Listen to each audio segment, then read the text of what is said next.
What is up, guys? It is Styx here, and today I'm going over this week's Ascendant challenge. Now, this week, you want to make sure that Petrovenge is in the Debalian Mists, where you transmat in, because that will mean you are in the correct load zone.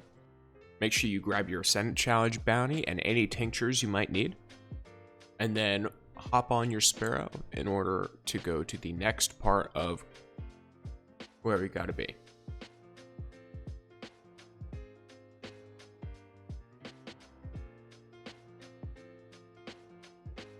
Feel free to follow along.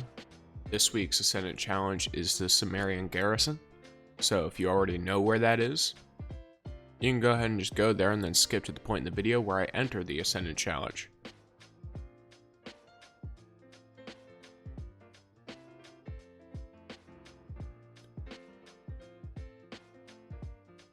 If you hit a loading screen here, don't be too worried about having to wait for a couple of minutes. It's fairly regular. Likely due to reset.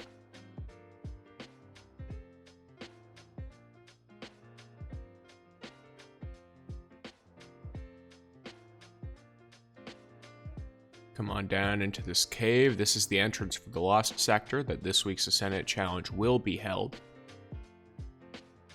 I don't remember what it's called. It's about to show up. But either way, it's the one that is in the rotation right now for Legend and Master Law sectors. It's very quick, actually. Especially if you have 1k. I don't, but if you do, it's really fast. Chamber of Starlight, there it is. You can skip past pretty much every mob in here. None of them do nearly enough damage to be a threat whatsoever. Especially if you have something like sniper damage resistance, which I highly recommend. Pop your tincture at about here, because there's a couple of mobs in here that might be annoying. Use Curse of the Falling Star if you have it on your Titan. On Hunter or Warlock, use respective damage supers. This is the final boss in the room, so Chaos Reach. Maybe Top Tree Dawnblade, because there's a bit of parkour as well. And like Celestial Nighthawk, stuff like that. And then on your chest piece, try to have whatever damage resist mods you're comfortable with. So when you first spawn in, you're gonna want to first, I went in the wrong direction.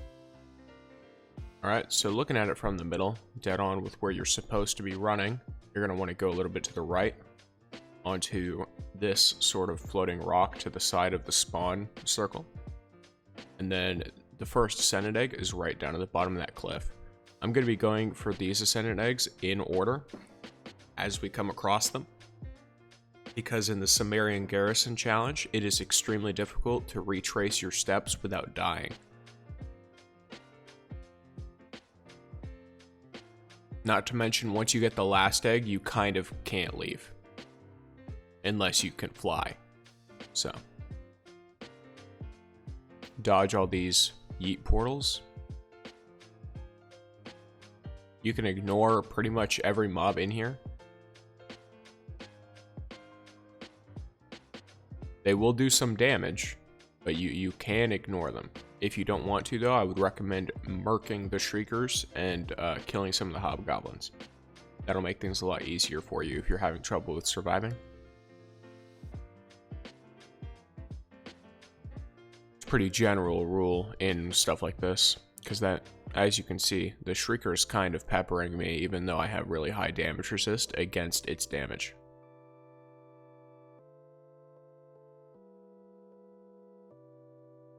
As we're running along here, you'll see that there are a bunch of these Take and Thrall that are spawning. You can kind of just ignore those, because they're just going to respawn if you kill them anyway. There's another egg right there. So let's just look up from this location, and it is right where I'm just shot again. Ignore all of these phalanxes, because the second you walk past them, they turn into knights. I'm pretty sure. Oh, never mind, they spawn right here. Okay, so yeah, you want to run from these knights. Like, hard. There's no reason to not begin sprinting. They're You can kill them. You kill them for a bounty. It's like the Abyssal Champions or whatever. If you're looking for the lore bones, they are actually right here at the edge of this bridge where I'm standing, right where I'm looking. So feel free to just go on back and then continue sprinting away from these things. They would have a tough time killing you, but what's annoying is the knockback from when they do the slam. It can throw you off the edge because of how thin all of the platforms are. If you're having trouble with the Acolyte eyes, feel free to just shoot them. They take tons of damage, or rather they have really low health. I ignore them.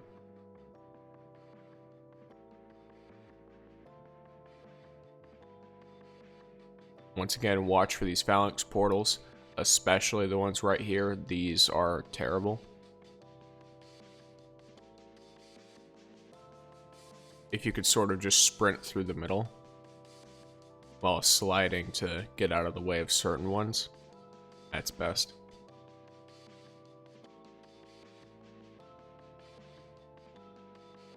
Ignore all these Shadow Thrall boys.